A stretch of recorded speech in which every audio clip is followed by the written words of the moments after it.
Hey guys, what's up? Today I'm going to show you my latest stock. It's this replica of the FAB GL shock reducing stock.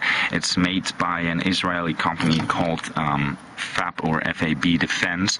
As far as I know, I don't know much about them, but what I could find out is that they make one of these carbon kits for the Glock pistols that you can find in different airsoft shops.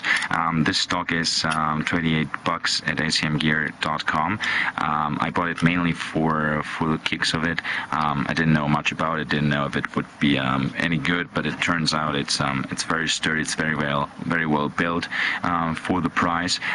My main interest in it, apart from the futuristic look, was obviously this adjustable cheek rest. As you can see here, let me show you, I have an ACM, a Chinese SR16 carbon. I have the 13.5 inch barrel configuration, and as you can see, my favorite optics are this ACM, I believe it's Element Elkan Spectre, the 4 times augmentation sight with a small red dot sight on top. So when I switch from one side to the other, this one for mid and long ranges and the small red dot for CQB or short ranges, I mean, obviously the eye relief won't work, because if I'm using this MacBook CDR stock, my eyes or my face is too low to actually see the red dot. So I decided to get this stock here, which by turning these wheels, by opening up, you have to open them on both sides, you're able to adjust this cheek rest. You can lock it in any position. You just have to tighten these thumb screws right here, and let me see what direction here.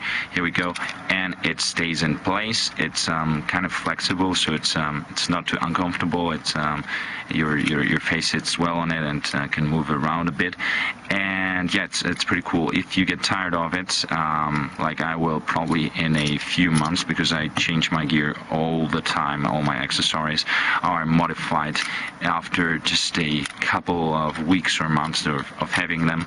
Doesn't matter how much I paid for them, if they're original or not.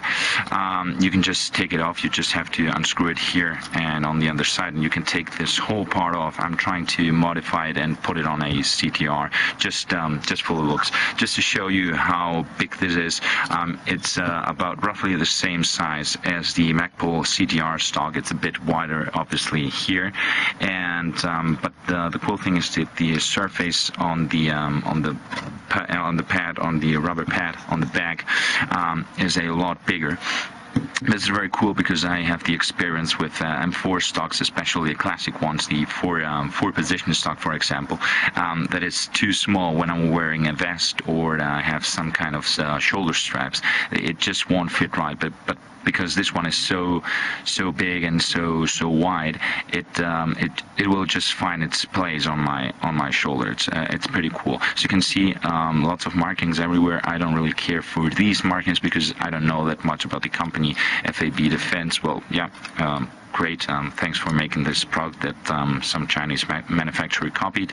But if you're crazy about having original markings on all your airsoft stuff, then you will definitely like this. Other cool stuff about this stock, I mean, it's available in 2 versions, black and tan. As you can see, I basically pick all of my stuff in tan now, or I paint it, as you can see on this rifle right here. It's got different attachment points for your sling. I have the experience that most people don't experiment enough with their kit. They go around wearing uncomfortable stuff because they don't know that they could just use a different sling or use it differently from what it was originally fought for.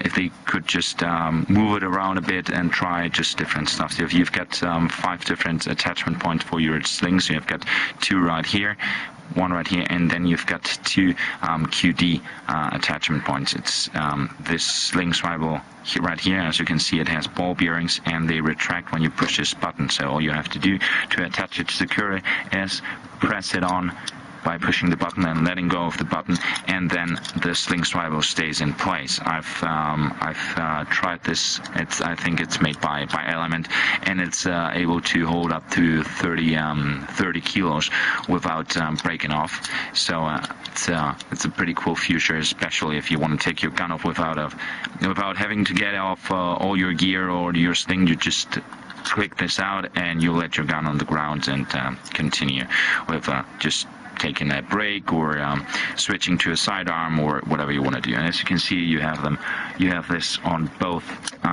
sides. It's a very cool feature. I mean, most of it, as you can see here on my original configuration of my SR16, I have one attachment point here on my stock and one directly right here. I use them both depending on what kind of kit I'm using. I use different slings, and for some it's more comfortable to use it all the way back or on the receiver. And this one is also pretty cool because you can use a lot of different configurations. Moving the stock is pretty simple, but if you have a wide stock tube, you might have a bit of a problem because this is pretty narrow. So I had to get rid of the paint on my stock tube because it was making the stock a bit moving the stock. It was a bit difficult. So I had to get rid of the paint so that it could slide more freely. As you can see, it uses the same tab here, and you can either pull from the back or push on the front. The spring is pretty stiff, it's pretty strong, I guess, so it doesn't move just by touching it, but you will get used to it. So I hope you like this review, and see you next time. Bye.